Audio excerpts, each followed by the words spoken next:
બ્રહ્મપુત્ર નદી તંત્ર પ્રણાલી વિશે અભ્યાસ વાહ ભૂગોળ પર એક વિડીયો સિંધુ નદી તંત્ર અને તેની સહાયક નદીઓનો પણ તમે અભ્યાસ કરી શકો છો.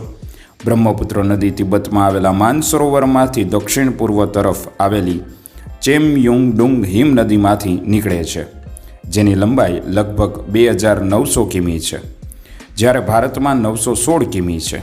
ભારતીય નદીઓની કુલ જળ રાશિમાં બ્રહ્મપુત્રનો હિસ્સો 33.77% છે, જેમાં બ્રહ્મપુત્ર નદી સૌથી વધુ સરેરાશ વાર્ષિક જળ જથ્થો છે. તિબેટ ક્ષેત્રના પૂર્વ દિશામાં યારલુંગ, જેનગ્લોબ અને સિયાંગો તરીકે ઓળખાય છે. સિયાંગોનો અર્થ પવિત્ર કરનારી નદી એટલે બ્રહ્મપુત્ર થાય છે. તિબેટમાં રાગો સિયાંગો તેની જમણા કિનારે મળનારી મુખ્ય સહાયક નદી છે. મધ્ય હિમાલયમાં નામચા બરવા પર્વત પાસેથી અંગ્રેજી મૂળાક્ષર યુ આકારે વળાંક લઈ ભારત દેશના અરુણાચલ પ્રદેશ રાજ્યના સદિયા ગામમાં પ્રવેશ થાય છે. નદી પ્રવાહ મુજબ સ્થાનિક બોલીમાં બ્રહ્મપુત્રને સિયાંગ દેહાંગના નામે ઓળખાય છે.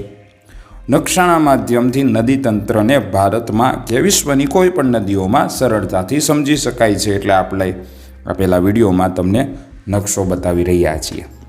તિસ્તા નદી સિક્કમ રાજ્યમાંથી નીકળી અને પશ્ચિમ બંગાળ રાજ્ય અને ભારતના પાડોશી દેશ બાંગ્લાદેશમાં વહી જમુનાને મળે છે. ગોવા લોન્દો નામના સ્થળ પર પદ્મા એટલે ગંગા અને જમુના નદી પરસ્પર મળે છે અને છેવટે તેને મેઘનાના નામે ઓળખાય છે અને છેલ્લે બંગાળની ખાડીમાં મળે છે.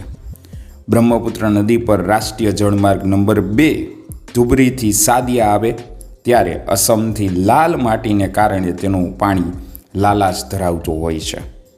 બ્રહ્મપુત્રની સૌથી મોટી સહાયક નદીઓનું જો નામ લઈએ તો સુબરીસી છે કે જેના પર બંધ બાંધેલો છે. બ્રહ્મપુત્રની સહાયક નદીઓમાં ભારે વરસાદવાળા ક્ષેત્રમાંથી પસાર થવાને કારણે ચોમાસુ ઋતુમાં નદીમાં પુષ્કળ જળ અને નિક્ષેપ જમા કરે છે. પરિણામે કેટલાક દ્વીપોનું નિર્માણ થયું છે.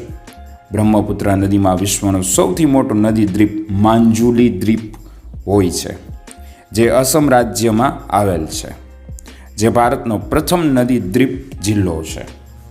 વાહ ભૂગોળ પર આપણે બ્રહ્મપુત્ર નદી તંત્ર સમજ્યું. શેર એન્ડ સબસ્ક્રાઇબ નાવ નીરવ મંદિર ચેનલ.